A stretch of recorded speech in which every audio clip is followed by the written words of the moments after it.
आज हम स्टार्ट कर रहे हैं क्लासिकल स्टैटिस्टिक्स।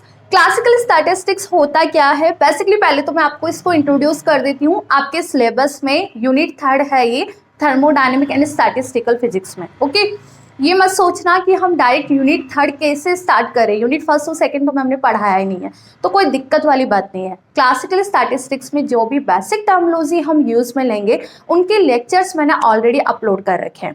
ओके, तो पहले आप उन लेक्चर्स को अटेंड करिए, उसके बाद क्लासिकल स्टैटिस्टिक्स स्टार्ट करिए।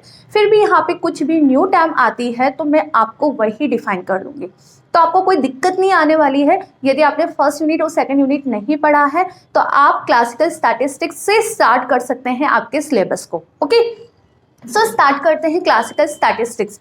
आज के लेक्चर में हम नॉर्मल बेसिक इंट्रोडक्शन की ही बात करेंगे कि क्लासिकल स्टैटिस्टिक्स है क्या। पहले हम स्टैटिस्टिक्स की बात करते हैं। फर्स्ट लेक्चर में हमने बेसिक इंट्रोडक्शन में भी स्टडी किया था, थर्मोडायनेमिक क्या होता है, काइनेटिक थ्योरी क्या होती है और स्टैटिस्टिकल फिजिक्स क्या होता है।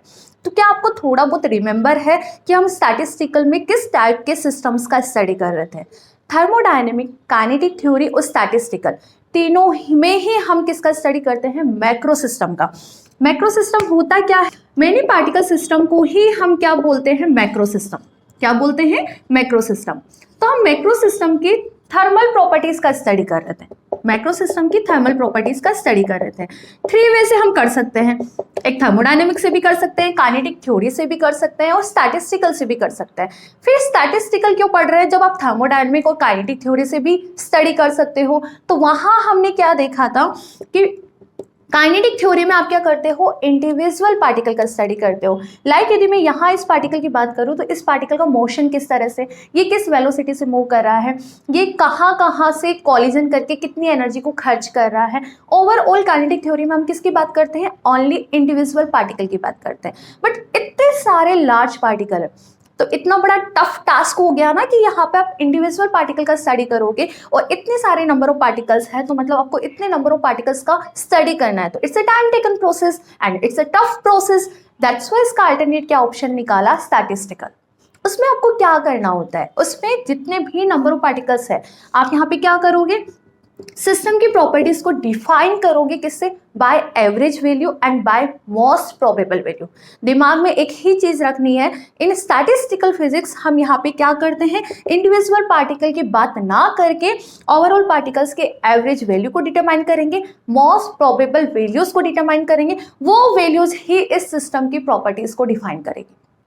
तो यहाँ पे हो क्या रहा है? माइक्रोस्कोपिक पैरामीटर को आप क्या कर रहे हो? मैक्रोस्कोपिक पैरामीटर से रिलेट कर रहे हो। समझ पा रहे हो कि मैं क्या कहना चाह रही हूँ? यहाँ पे इन स्टैटिस्टिकल फिजिक्स हम यहाँ पे इंडिविजुअल पार्टिकल के मोशन की बात नहीं करते, हम यहाँ पे क्या बात करते हैं? सिस्टम की एवरेज वैल्यू की बात करेंगे, सिस्टम की मोस्ट प्रोबेबल वैल्यू की बात करेंगे और वो वैल्यूज ही इस सिस्टम की वैल्यूज को डिफाइन करती है। ठीक है, और यहाँ पे हो क्या रहा है? बेसिकली यहाँ पे माइक्रोस्कोपिक पैरामीटर और मैक्रोस्कोपिक पैरामीटर को हम रिलेट कर पा रहे हैं। और अब नोटिस भी करोगे कंप्लीट यूनिट में हम जितने भी डेरिवेशंस करेंगे वहां पे हमें कोई भी प्रॉपर्टी कैलकुलेट करनी है तो आप उस प्रॉपर्टी को किस तरह से डिफाइन करोगे? Bye calculating average value by most probable value.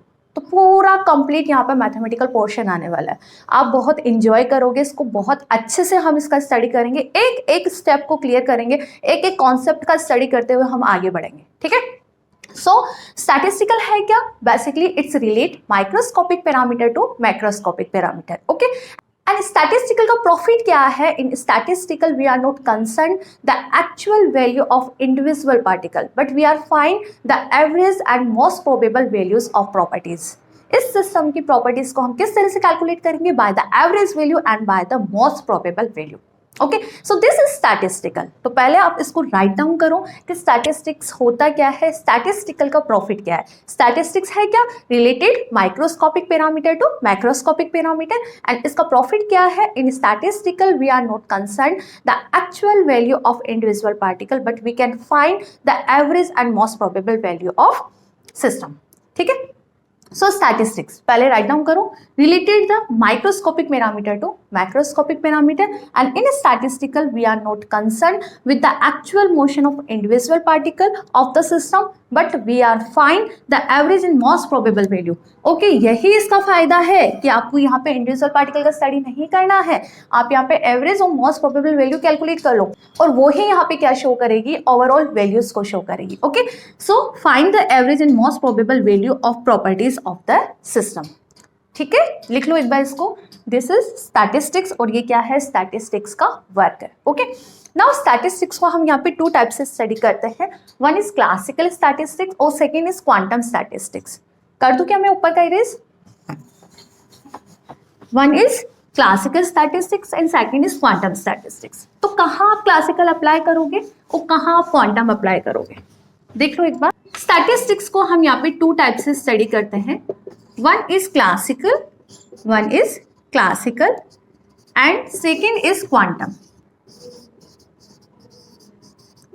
Okay, statistics यहाँ पे टू टाइप की है, one is classical and second is quantum.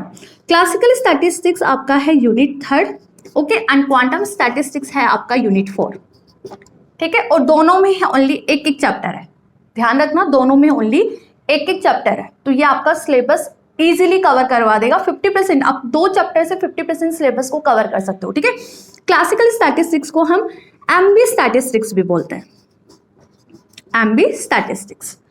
Quantum statistics में हम टू टाइप के स्टैटिस्टिक्स का स्टडी करते हैं, one is Fermi Dirac and second is Bose-Einstein, okay. तो यहाँ पे हमें टू टाइप के स्टैटिस्टिक्स का स्टडी करना है, एक है फर्मी और दूसरा है बोस-आइंस्टीन। फर्मी हम कहाँ अप्लाई करते हैं, ऐसे क्वांटम पार्टिकल जिनका स्पिन क्या हो, हाफ इंटीजर हो, 5/2 हो गया, 7/2 हो गया, जिनका स्पिन हाफ इंटीजर है, आप उसका स्टडी कहाँ करोगे, फर्मी डिराक स्टैटिस्टिक्स में। बोस-आइंस्टीन में ऐसे क्वांटम पार्टिकल जिनका स्पिन क्या हो, इंटीजर हो, 1 2 3 4 5 हाफ इंटीजर है तो आप क्या अप्लाई करोगे, फर्मी, और यदि इंटीजर है तो आप यहाँ पे क्या अप्लाई करोगे, बोस-आइंस्टीन स्टैटिस्टिक्स। इस तरह से ये नॉर्मल आपका स्टैटिस्टिक्स का इंट्रोडक्शन है। ओके, नेक्स्ट लेक्चर में हम बात करेंगे वैलिडिटी ऑफ क्लासिकल स्टैटिस्टिक्स, कि क्लासिकल स्टैटिस्टिक्स कहाँ पे वैलिड होती है। ठीक है, तो मिलते हैं नेक्स्ट लेक्चर में एक नए टॉपिक के साथ। Thank you.